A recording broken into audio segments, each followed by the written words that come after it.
Good morning, everyone. My name is Lutfi Afifa binti Muhammad Afandi, and today I will be presenting on the topic of theoretical approaches to learning. In this presentation, I will discuss three important approaches: the cognitive, behaviorist, and humanistic approaches. I will explain their main ideas, key principles, classroom applications, and finally compare their strengths and limitations. So, let us begin by looking at these three approaches to learning. What are learning theories? Learning theories are frameworks that explain how people acquire, process, and retain knowledge. These theories provide structured approaches to understand the complex process of learning, offering insights into how individuals of different age, abilities, and backgrounds absorb and apply new information. Learning theories are also essential tools for educators and anyone involved in teaching or training others. They help explain why certain educational approaches are more effective than others and guide the development of evidence-based instructional strategies. Why are learning theories are important in teaching? By understanding these theories, educators can create more impactful learning experiences to different learning preferences and contexts. Additionally, learning theories help teachers respond appropriately to diverse student needs. By recognizing that students may learn differently, teachers can diversify their approaches to accommodate various learning styles and challenges. The application of learning theories in teaching can make learning more engaging and improve students' achievement. The definition of cognitive theories explain how the mind receives, organizes, stores, and retrieves information.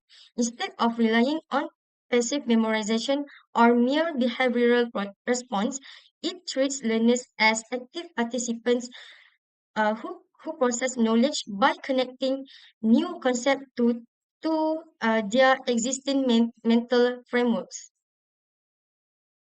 Learning occurs through thinking and understanding, not simply through memorization or responding to stimuli. The cognitive approach emphasizes that learning is an active mental process. Learners do not simply absorb information, they actively think, organize, and connect new knowledge with what they already know. It also highlights the importance of understanding rather than rote memorization. Our brain can only hold a small amount of information at one time. Teachers can make learning easier by breaking complex topics into smaller parts and using strategies like repetition, visual aids, and practice.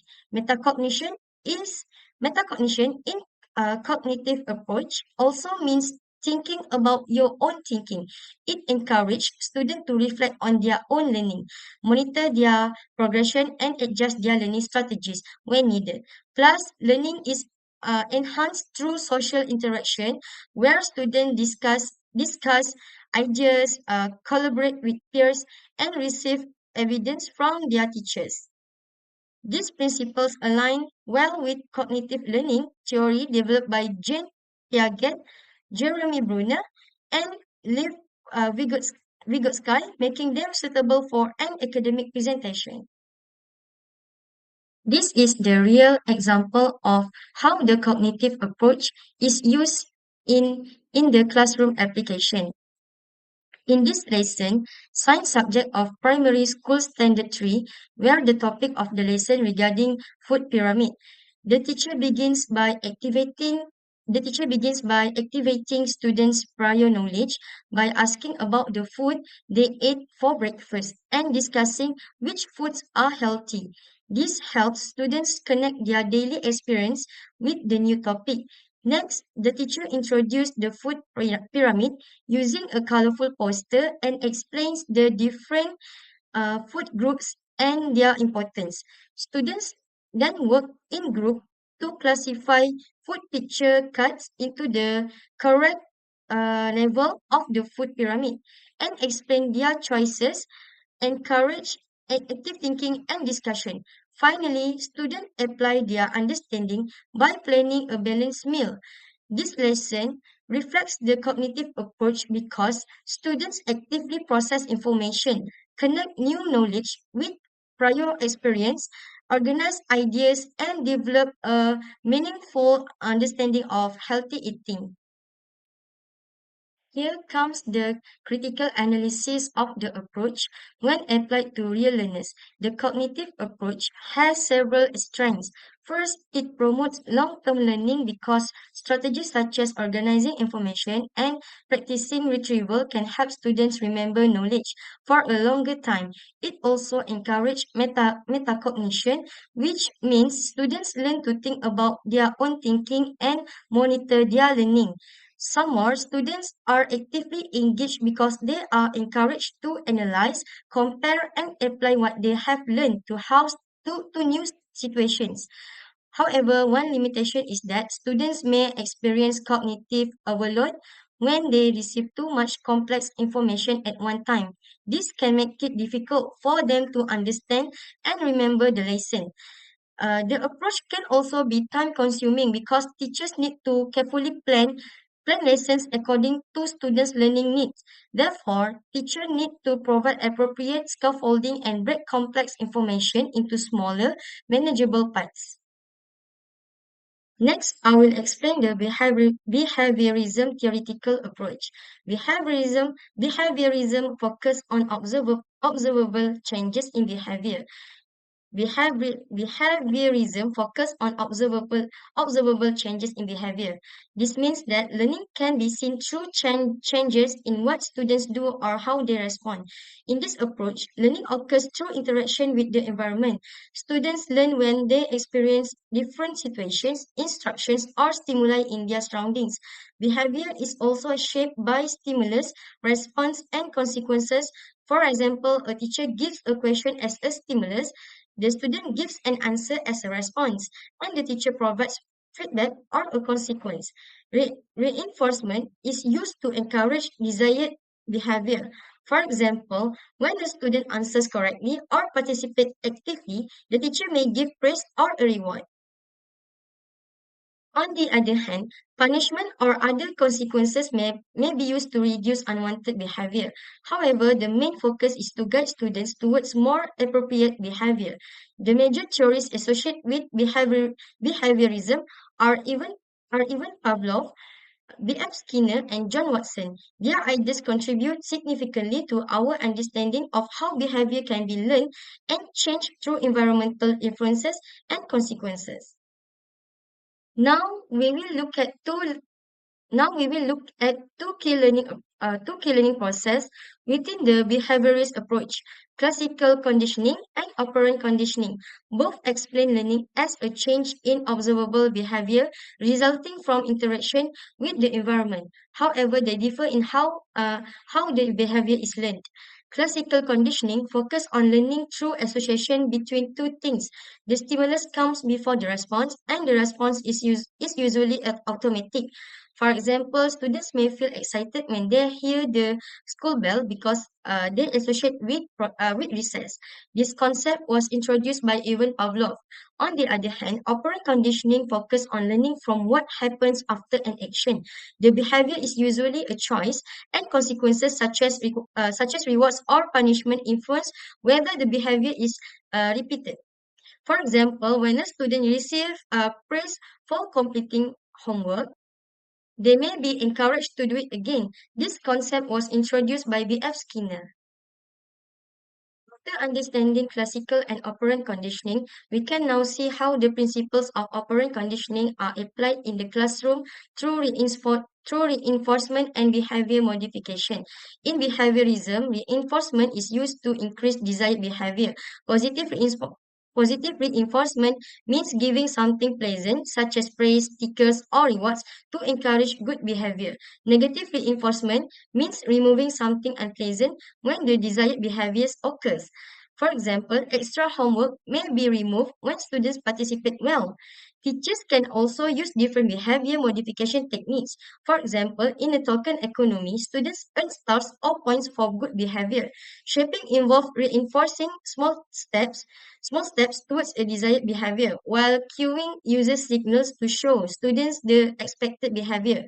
Behavior contracts are also used to set specific behavioral goals and rewards.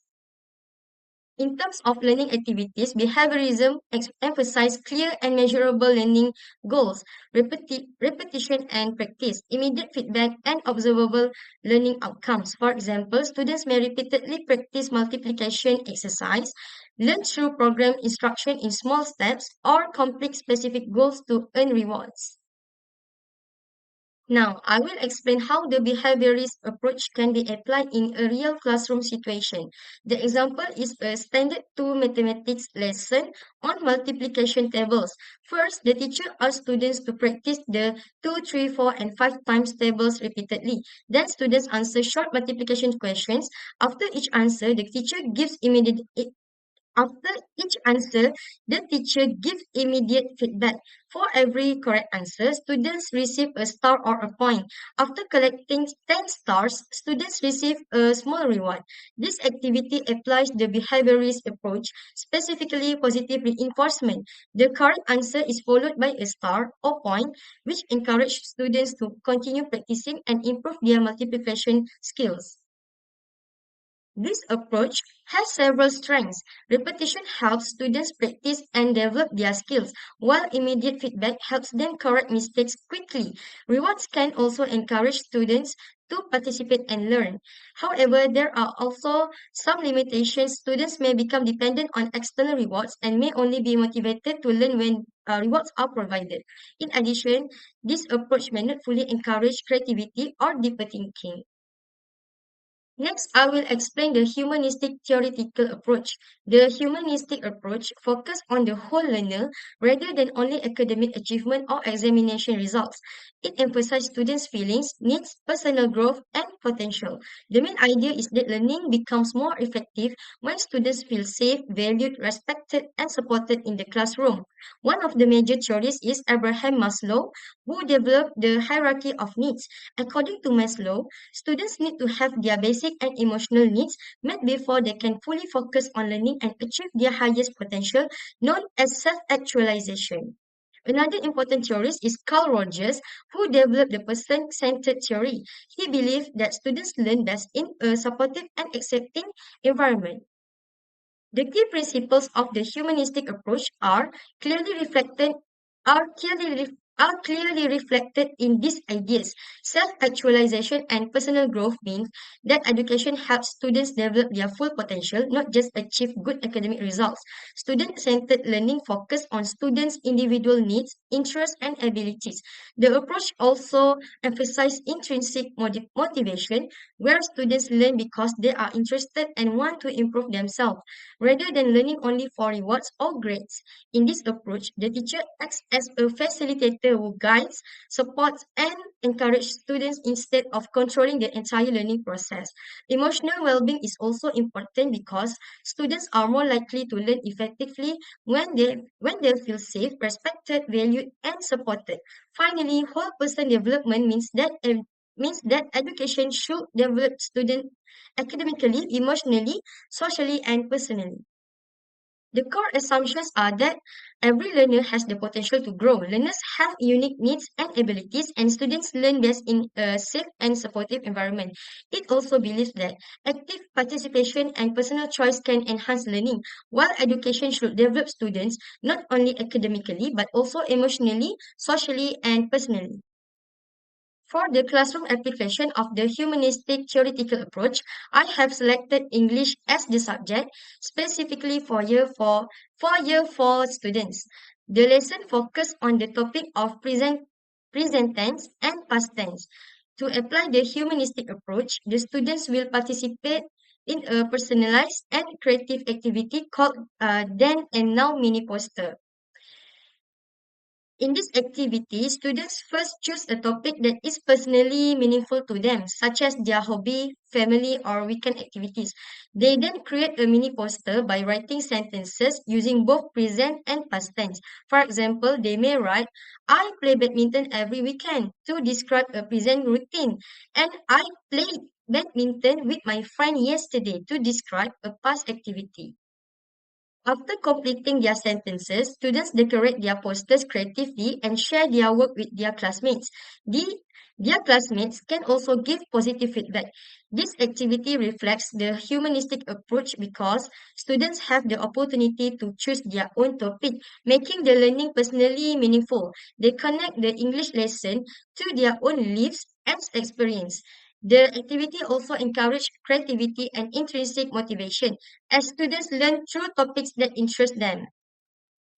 Furthermore, it is student-centered because students actively create and present their own work. The sharing activity provides it. The sharing activity provides emotional support by creating a safe and positive environment where students can share their ideas. Finally, the teacher acts as a facilitator by guiding and supporting students rather than controlling every answer or step of the activity. Next, I will present the critical analysis of the humanistic approach. One of the main strengths of this approach is that it promotes whole person development and student motivation. Unlike approaches that focus mainly on academic achievement or observable behavior, the humanistic approach considers students' emotional, personal, and social development as well. It also encourages students to become more motivated through personal interest and intrinsic motivation. However, one limitation is that it can be difficult to meet every learner's individual needs, especially in large classes. Since every student has different interests, abilities, and emotional needs, it can be challenging for one teacher to provide fully personalized learning experiences for everyone. The flowchart shows how the humanistic approach works in the classroom. It begins with students' needs and interests. These lead to self-directed learning, where students have some choice and responsibility in their learning. This then encourages creative expression and peer interaction, which ultimately contributes to whole person development. The table below highlights several important principles. Student choice allows learners to select topics that interest them. Intrinsic motivation encourages students to learn because they are personally interested rather than only because of rewards. The teacher takes on the role of facilitator, guiding and supporting students instead of controlling every aspect of learning. Finally, a safe environment allows students to express their ideas, take risks, and learn without fear of judgment. Finally, this table summarizes the comparison between the three theoretical approaches, cognitivism, behaviorism, and humanism. First, cognitivism focuses on mental processes and information processing. In this approach, the teacher acts as an organizer who structures information logically, while students are active processors who construct their own understanding. Its main strength is that it develops critical thinking and memory. However, it may sometimes overlook students' emotions and social context. Next, behaviorism focuses on observable behavior and reinforcement. The teacher provides stimuli, practice, and reinforcement while students respond to these stimuli. Motivation is mainly provided through external rewards or consequences. This approach is effective because it provides clear structure and measurable learning outcomes. However, it may overlook students' internal mental process and can sometimes make students dependent on external rewards. Lastly, humanism focuses on whole person development and self-actualization. The teacher acts as a facilitator who guides and supports students, while learners are self-directed and encouraged to connect learning with their personal interests and experiences. Its strength is that it promotes motivation, emotional well-being, and personal growth. However, it can be difficult to implement effectively in large classrooms because students have different individual needs. In conclusion, each theoretical approach offers different strengths and limitations. Therefore, no single approach is suitable for every learning situation. An effective teacher should select or combine approaches according to the learning objectives, students' needs, and classroom context. Overall, understanding these three approaches help teachers make more informed decisions when designing learning experiences that are effective, meaningful, and appropriate for their students. That's all for my discussion today. Thank you.